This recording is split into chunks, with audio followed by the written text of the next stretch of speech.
Salut à tous, ici Adrien D. Aujourd'hui on est le vendredi 3 janvier 2020. On va faire une vidéo sur du matériel réel ici sur le Dell Latitude E5500. Comme ça, il n'y a pas de machine virtuelle et de trucage parce que souvent on a des gens qui nous disent que sur les machines virtuelles il y a des trucages, c'est trop facile. Donc là je vous montre bien sur du matériel réel, le Dell Latitude E5500 qui est installé sur Gentoo Linux et c'est le PC portable qui me sert pour me déplacer.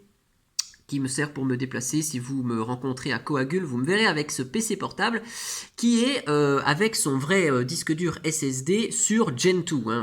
Quand je change des fois le disque dur pour faire des tests de distribution, tester des trucs sur du matériel ici. Mais là, le vrai système qui est installé depuis un bon moment, c'est ici une Gentoo. Et qui dit déplacement dit que le home, il est crypté. Donc, je vais mettre la phrase de passe pour décrypter le home. OK. Et vous allez voir, donc ça va démarrer là. J'ai ici donc ma session. On a quoi? On a en environnement de bureau installé GNOME sur Xorg et XFCE. Donc là, je vais me connecter à ma session. Et notre GNOME va se démarrer. Alors pourquoi je vous fais cette vidéo ici? Parce que dans le C'est quoi qui dit, j'ai montré une capture d'écran avec 400 mégas de RAM utilisés par GNOME. Et on m'a dit, ah c'est du pipeau, t'as trafiqué la capture d'écran. Donc vous voyez, c'est bien GNOME avec ici le menu activité. Ici on a la date avec l'heure.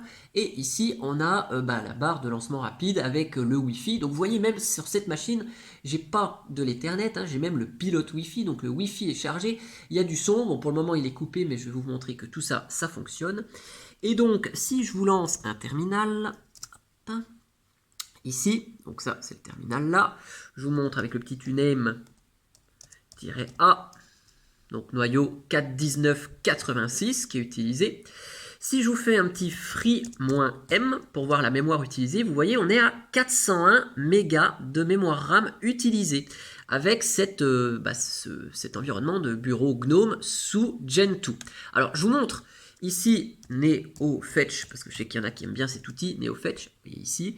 Donc là, forcément, la mémoire est un petit peu plus élevée, parce que NeoFetch, ce sont un ensemble de scripts qui se lancent et qui consomment de la mémoire au moment où ils cherchent les informations et qui va les afficher.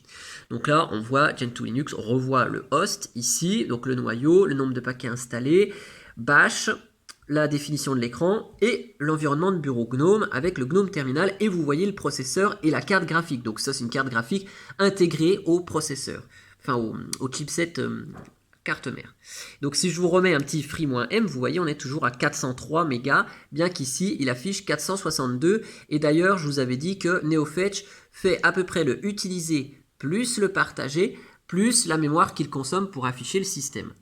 Si je vous fais un petit INCSI-F pour que vous voyez un peu plus en détail ici, la configuration, donc là vous voyez vraiment tout ce qui se passe, le noyau, le système, vous voyez bien mon PC avec ici la date du BIOS en 2008, dual core CPU, ok, donc là vous voyez que c'est une carte, enfin un driver Intel qui est chargé, ok. Là, vous voyez la carte réseau, donc qui est reconnue, si je vous branche le câble réseau, ça va fonctionner évidemment, le Wi-Fi, le disque ici qui est un Kingston SSD, et là j'ai du LVM, ici DM0, DM3, c'est du LVM, et c'est chiffré comme vous l'avez vu au démarrage. Donc là, le système fonctionne bien, ok. Vous voyez, c'est quand je ferme le terminal, c'est assez fluide, donc le GNOME en soi est fonctionnel. Regardez, hop, ok. Là, je vais réduire, hop. Bon, là, ça fait des trucs bizarres sur le portable, hop. Et j'arrive pas forcément à filmer d'une main et voilà, et faire avec l'autre, mais hop, vous voyez, c'est assez bien fluide. Donc là, au niveau de la luminosité et du son, donc la gestion de la batterie, ok. Là, le réseau, il fonctionne, bien sûr. Je peux sélectionner un réseau, je peux voir donc la liste des réseaux qui sont tout près de chez moi. Vous voyez donc que en fait, GNOME, il est fonctionnel et il marche jusqu'au bout. Si on va là, hop, on a un GNOME 3.32.2. Ok, donc sur le même PC portable, vous voyez que c'est fluide quand même. Je voulais vous montrer quoi? Ah oui, que les touches de fonction fonctionnent, c'est-à-dire que là, hop, je vous le mets ici. Si je fais Fn plus ces touches-là pour gérer la luminosité de l'écran, donc je vais me mettre comme ça, que je puisse appuyer sur les deux touches en même temps, Fn et écran. Ça fonctionne ici. Ok. Là, on avait aussi des touches de son qui sont disponibles. Donc, si je les active, eh bien, ça marche. Vous entendez le petit... Si je vous lance Vivaldi ici, donc là, il faut mettre le mot de passe pour le trousseau de clés. Bon, je ne vais pas déverrouiller le trousseau de clés. Ici, c'est pas très grave, il ne va pas me charger les mots de passe. Bon, si, je suis obligé. Je vais le charger, donc, ok. Donc là, là c'est mon Vivaldi, hein, comme d'hab, qui est synchronisé avec tout mon bazar. Et donc, si on va sur YouTube... Bonjour à tous, ici Adrien D. Je vais vous présenter la dernière version. Voilà, donc là on a du son qui fonctionne aussi, hein, Vivaldi fonctionne, et puis toutes mes applications habituelles sont installées sur ce PC, hein, toutes les applications dont j'ai besoin pour travailler. Donc vous voyez il y a le Telegram ici, et ok, donc AnyDesk, on a quoi d'autre? On a Clémentine pour écouter un peu de musique, il y a GIMP, il y a LibreOffice, il y a SM Player pour écouter, voilà, voir des vidéos, éventuellement en plus de vidéos ici, il y a Vim.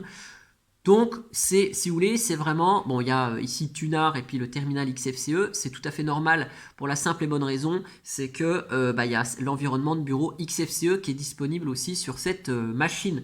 Et donc, vous voyez que finalement, notre ami Gnome ici, il n'est pas très gourmand. D'ailleurs, on va voir ici après combien ça reprend de mémoire ici. Mais vous voyez, on est toujours sur le Dell Latitude E5500. Et donc, après tout ce que j'ai fait sur cette machine, si je vous relance le free-m, eh bien, certes, on est à 712 mégas de RAM ici, mais c'est parce qu'on a utilisé le système et que derrière, vous voyez, eh bien, le système a chargé des choses en mémoire, il en a besoin pour fonctionner, et voilà. Mais si on regarde ici, on est toujours à 7%. Attendez, je ne retrouve pas mon curseur de souris. On est toujours à 7% de mémoire utilisée pour Gnome. Là, c'est juste Vivaldi qui ne s'est pas coupé d'ailleurs. Je vais le couper un peu salement. Mais vous voyez, on est toujours dans l'ordre des 423 mégas de RAM. 400 ou 420 mégas. Donc Gnome, après une utilisation... vous voyez, j'ai lancé Vivaldi, je vous ai montré 2-3 trucs, on est toujours à 420 mégas, on est quand même dans le même ordre de grandeur. Là où, si je ferme rapidement ici la session, hop, fermer la session, et que je vous lance le XFCE, qui était utilisé avant que Gnome soit disponible. On va regarder ensemble combien consomme XFCE. Alors c'est sûr que XFCE c'est un environnement un peu plus léger ici. Mais là, si je vous fais un petit free-m de XFCE, vous voyez on est à 276 mégas. Mais on est que à 100 à 150 mégas de plus sur Gnome par rapport à XFCE. Voilà.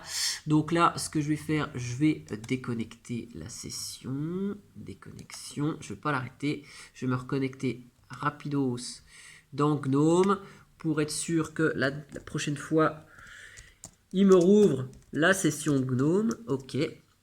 Mais vous voyez, le système est parfaitement fonctionnel avec du Wi-Fi, du son, de l'affichage et une vraie carte graphique, du vrai matériel et pas de la machine virtuelle.